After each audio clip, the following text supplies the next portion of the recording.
नमस्कार। चलिए आज एक रोजमर्रा की बात के पीछे के इकोनॉमिक्स को समझते हैं कि आखिर कोई इंसान ये कैसे तय करता है कि उसे क्या खरीदना है। ये वो सिद्धांत है जो हमारे हर खरीदारी के फैसले को समझाता है।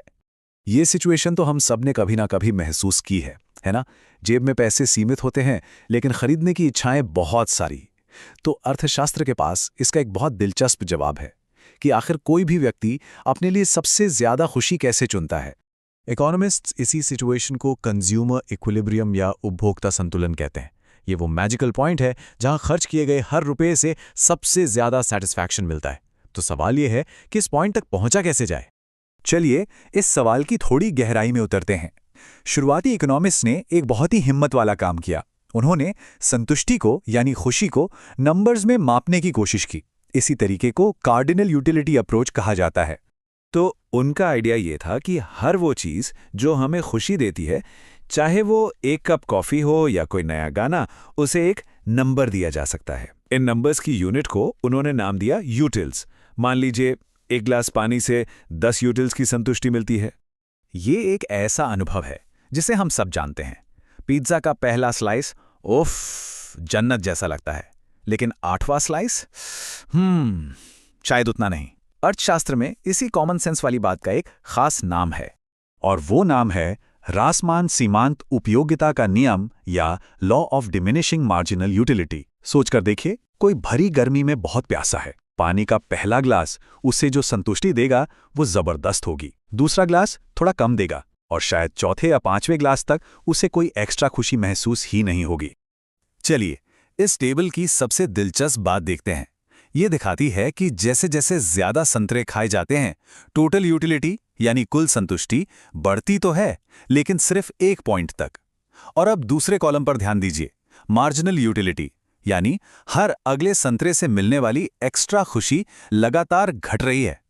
पहले संतरे से 10 यूटिल्स मिले, पर चौथे से सिर्फ 2। और ये ग्राफ उसी कहानी को तस्वीरों में बयान कर रहा है। ऊपर वाला कर्व टोटल सैटिस्फैक्शन का है, जो 5वें संतरे पर अपने पीक पर है। और देखिए, ठीक उसी पॉइंट पर नीचे वाला कर्व, जो हर एक्स्ट्रा संतरे से मिलने वाली खुशी को दिखाता है, 0 पर आ जाता है। इसके बाद एक और संतरा खाने से तो टोटल सैटिस्फैक्शन घटने लगता है। और यहीं पर इस अप्रोच की सबसे बड़ी कमजोरी सामने आती है। क्या कोई सच में कह सकता है कि मुझे कॉफी से ठीक 20 यूटिल्स और चाय से 15 यूटिल्स की खुशी मिलती है? ये थोड़ा अजीब और मुश्किल लगता है ना? तो इसी समस्या को सुलझाने के लिए हिक्स और एलन जैसे इकोनॉमिस्ट्स ने एक ज्यादा प्रैक्टिकल तरीका पेश किया, ऑर्डिनल अप्रोच। उन्होंने कहा, चलिए खुशी को मापने की कोशिश छोड़ देते हैं और बस अपनी पसंद को एक क्रम में रखते हैं, यानी रैंक करते हैं। ये कहना कहीं ज्यादा आसान और नेचुरल है कि मुझे कॉफी चाय से ज्यादा पसंद है, बजाय ये बताने के कि कितना ज्यादा। तो अगर हम खुशी को गिन नहीं सकते तो फिर उसका विश्लेषण कैसे करें? यहीं पर उपभोक्ता के व्यवहार को समझने का एक ज्यादा मॉडर्न और असल जिंदगी के करीब का तरीका सामने आता है।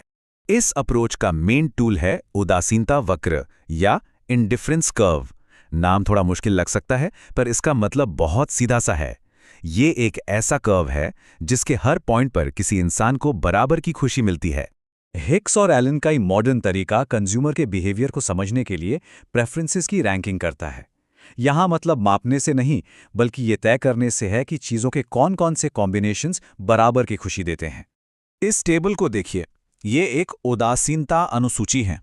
एक व्यक्ति के लिए कॉम्बिनेशन ए यानी एक चीज़ एक्स की और 8 चीज़ वाई की उतना ही संतोषजनक है जितना कॉम्बिनेशन डी यानी 4 चीज़ एक्स की और 1 चीज़ वाई की। वो इन सभी ऑप्शंस के बीच उदासीन है यानी इनडिफरेंट है, क्योंकि सबसे बराबर सैटिस्फैक्शन मिल रहा है। और जब हम उन्हीं पॉइंट्स को एक ग्राफ पर रखते हैं तो हमें ये नीचे की ओर झुका हुआ कर्व मिलता है। इस कर्व पर कोई भी पॉइंट व्यक्ति को एक बराबर खुश रखेगा। ये समझ लीजिए कि ये हमारी इच्छाओं का एक नक्शा है जो दिखाता है कि हमें क्या पसंद है। तो अब हमारे पास इच्छाओं का नक्शा तो है, लेकिन एक छोटी सी समस्या है, पैसा। जेब में पैसा तो लिमिटेड है, तो अब इस समीकरण में असलियत को लाने का समय आ गया है। और असलियत को दिखाती है बजट रेखा। ये सीधी लाइन उन सभी कॉम्बिनेशंस को दिखाती है जिन्हें कोई व्यक्ति अपनी इनकम से खरीद सकता है। सीधी सी बात है, इस रेखा के बाहर कुछ भी पहुंच से बाहर है। ये एक रियलिटी चेक है। और यहाँ सब कुछ एक साथ आ जाता है। सही पॉइंट यानी सबसे ज्यादा खुशी का पॉइंट वो है जहां हमारी बजट रेखा हमारी सबसे ऊंची खुशी वाली लाइन को बस छूकर निकलती है। यही है उपभोक्ता संतुलन, वो जादुई पल जहां हमारी इच्छाएं और हमारी क्षमता एक हो जाती हैं। ये गणितीय रूप से साबित करता है कि कोई व्यक्ति अपने बजट में रहते हुए मैक्सिमम खुशी कैसे हासिल करता है। चलिए अब इस पूरी कहानी को थोड़ा बड़े पैमाने पर देखते हैं। एक व्यक्ति की खरीदारी के फैसले को समझना तो ठीक है, पर इसका पूरे बाजार के लिए क्या मतलब है? और यही इस पूरे विश्लेषण का सबसे शक्तिशाली नतीजा है। एक व्यक्ति के चुनाव की यह प्रक्रिया ही पूरे बाजार के व्यवहार की नींव बनती है। ये हमें अर्थशास्त्र के सबसे प्रसिद्ध नियमों में से एक पर लाता है, मांग का नियम यानी लॉ ऑफ डिमांड। जब किसी चीज की कीमत कम हो जाती है तो लोग उसे ज्यादा खरीदते हैं। अब हम जानते हैं क्यों। क्योंकि कम कीमत उन्हें अपने बजट के साथ खुशी के एक ऊंचे स्तर तक पहुंचने का मौका देती है। और जब हम लाखों लोगों के इन व्यक्तिगत संतुलन के फैसलों को एक साथ जोड़ते हैं तो हमें यह जाना पहचाना नीचे की ओर झुका हुआ मांग वक्र मिलता है। ये और कुछ नहीं बल्कि बाजार में हर किसी के सामूहिक निर्णयों की एक तस्वीर है। तो अगली बार जब कोई दुकान पर हो तो ये सोचना कितना दिलचस्प है कि वो सिर्फ सामान नहीं उठा रहा है, वो अनजाने में अपनी बजट लाइन और अपनी खुशी के कर्व्स के बीच सही संतुलन खोजने की एक जटिल आर्थिक